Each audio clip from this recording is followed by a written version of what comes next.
दोस्तों, आज मुझे यहाँ के बहुत ही खुशी और हर्षोल्लास का जो अनुभूति हो रही है वो इस वजह से नहीं हो रही है कि यहाँ पर जो है कोई प्रोग्राम हो रहा है।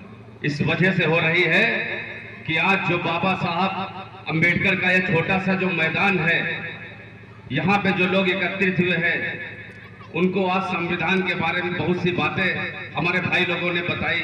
और आज का दिन बहुत खास दिन है। आप लोग मेरी चंद लाइनों को सुन के जाइएगा। अगर बातें करने को आऊं तो सुबह से शाम हो जाए, लेकिन वक्त बहुत कम है।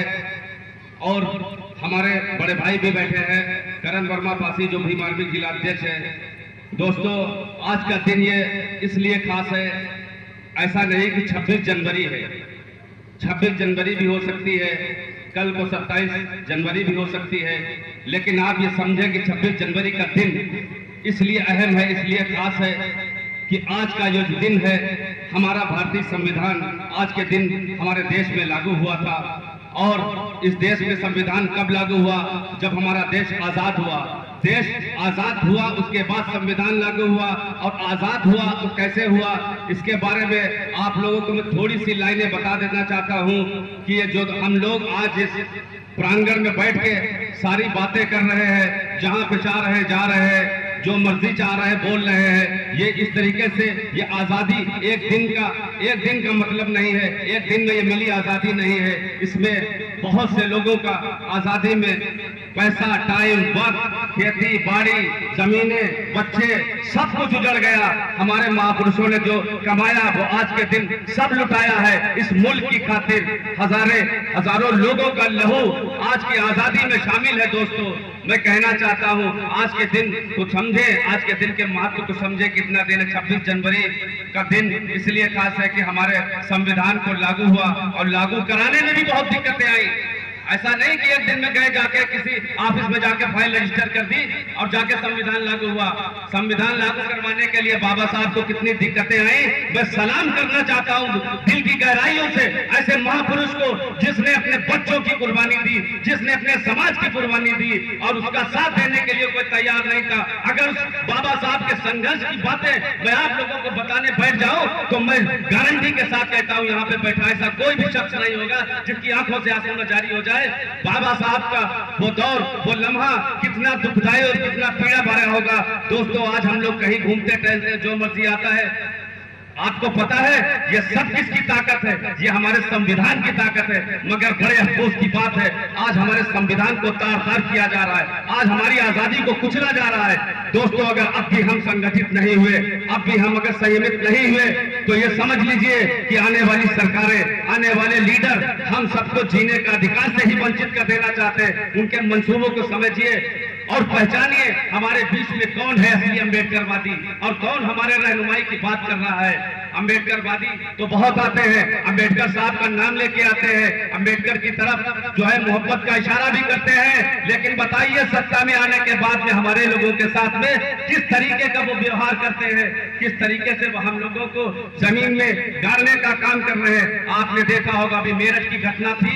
आप बताइए, हमारी दलित बहन बेटी, हमारी मुसलमान बहन बेटी, हमारी आदिवासी बहन बेटी, हमारी ओबीसी बहन बेटी का जब कोई चीरहरण करता है तो दोस्तों, मैं मुसलमान जरूर हूं, लेकिन मेरा भी कलेजा फटता है। जिस तरीके से हमारा लीडर, हमारा रहनुमा, अब आप समझ लीजिए चंद्रशेखर के जैसा लीडर और जैसा नगीना की संसद से जीता के भेजा है, ऐसा नगीना देश के अंदर दोबारा आने वाला नहीं है।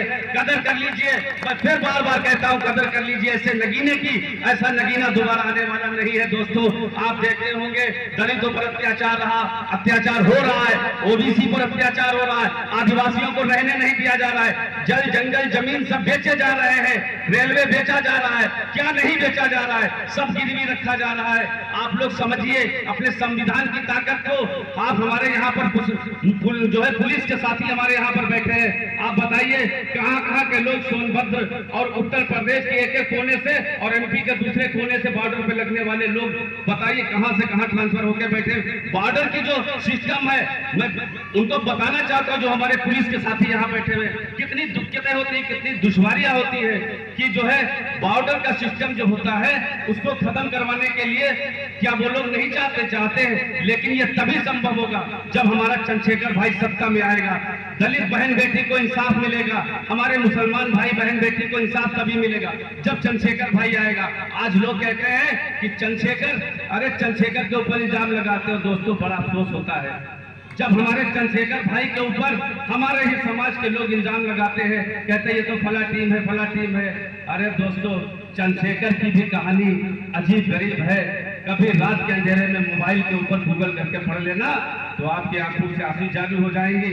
आपको पता है चंद्रशेखर एक दिन में नहीं चंद्रशेखर बन जाता है। चंद्रशेखर तब के सोना बना है कैसे, संघर्ष की राजनीति से निकला हुआ वो खरा सोना है जिसको पुलिस ने संघर्ष करने पर इतना मारा था कि आपको पता होगा चंद्रशेखर भाई की रीढ़ की हड्डी में आज भी 6 mm का गैप है।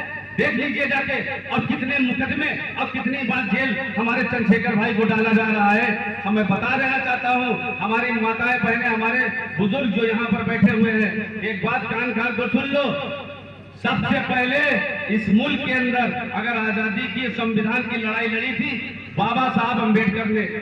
उनके जाने के बाद एक और पुरोधा हमारे बीच में बहुजन समाज किया है, जिनका नाम मैं बड़ी इज्जत से लेना चाहता हूं। उनकी इज्जत, लाखों इज्जतें मेरे दिल में है। उनका नाम है काशीराम साहब। मैं काशीराम साहब को सलाम करना चाहता हूं इस जमीन से। काशीराम साहब ने अभियान चलाया था, काशीराम ने अभियान चलाया, अभियान में कामयाब हुए, 4 बार हमारी सरकारें बनी।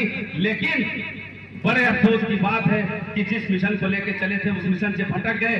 और उसके बाद अगर कोई लीडर संघर्ष कर रहा है तो वो है नगीना का नगीना चंद्रशेखर आजाद।